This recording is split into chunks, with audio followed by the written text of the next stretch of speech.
Everyone, 5 difficult word series में आपका स्वागत है। और आज के जो 5 वर्ड्स मैं आपके लिए लेकर आई हूं वो हैं, फर्स्ट वर्ड इज इन्फ्लेक्टिंग। इन्फ्लेक्टिंग होता है कि कोई भी ऐसा कुछ कर देना जो कि बहुत अनप्लीजेंट हो या फिर बहुत ज्यादा पेनफुल हो, दैट इज इन्फ्लेक्टिंग। अगर इसको सेंटेंस में यूज करें, the dictator was infamous for inflecting harsh punishments on his enemies. पहली बात तो डिक्टेटर क्या होता है? डिक्टेटर वो इंसान होता है जो किसी के ऊपर अपने हुक्म को थोपता है, अपने जो रूल्स रेगुलेशन उनको थोपता है, वो ये भी नहीं सोचता कि ये इंसान इसमें कंफर्टेबल है या नहीं है, that is dictatorship. Okay, and second word is infamous. Infamous होना बेसिकली क्या होता है? बदनाम होना, दैट इज इनफेमस। तो ये डिक्टेटर था, वो बदनाम था किस चीज के लिए?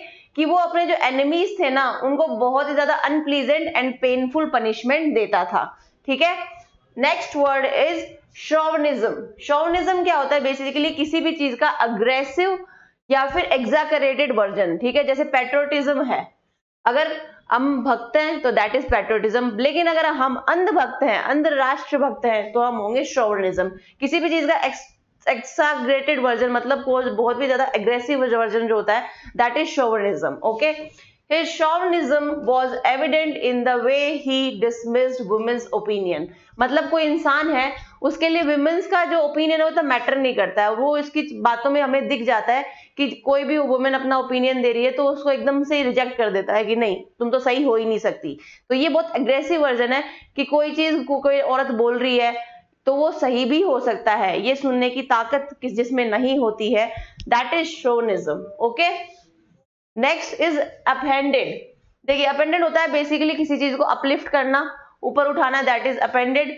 अगर इसका सेंटेंस में यूज करें, the sudden resignation upended the entire structure of the organisation. मतलब अगर मान लो किसी कंपनी का सीईओ है, वो अचानक से क्या कर दे? रेजिग्नेशन दे दे। ठीक है, तो जो पूरी ऑर्गेनाइजेशन है वो क्या होगी? ऊपर नीचे हो जाएगी ना। वो वाला जो होता है ना चीज, वो होती है appended. Next word is agility. Agility basically क्या होती है? हमारी जो फिजिकल या मेंटल फ्लेक्सिबिलिटी होती है, दैट इज अजिलिटी।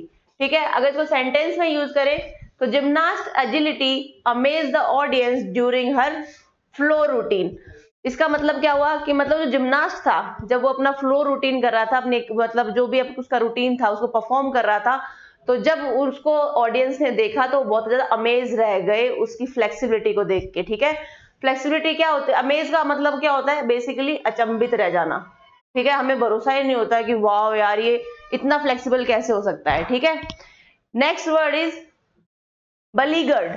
ठीक है, बलीगर्ड क्या होता है? बेसिकली किसी भी चीज का बहुत ही एक्सट्रीम प्रेशर में होना या फिर एक्सट्रीम डिफिकल्टीज में होना इज बलीगर्ड। ठीक है, अगर इसको सेंटेंस में यूज करें, the beleaguered company struggled to stay afloat amid mounting डेप्ट। मतलब कोई कंपनी है, वो एक्सट्रीम प्रेशर में है, बहुत ज्यादा डिफिकल्टी फेस कर रही है। क्यों कर रही है?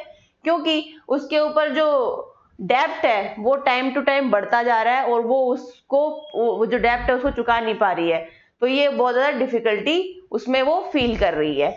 आई होप आपको आज के 5 वर्ड्स है वो बहुत समझ में आए होंगे, एंड प्लीज इसको रिपीट करती रहिए और इनको यूज कीजिए अपनी डेली लाइफ में, ताकि आपकी वोकैब स्ट्रांग हो सके और आपको जो भी आपका क्लैट का एग्जाम है और जो भी अदर जो एग्जाम आईपी मैट दे रहे हो, क्लैट दे रहे हो, सीयूटी दे रहे हो, उसमें सब में आपका क्या है? वोकैब बहुत ज्यादा जरूरी होता है।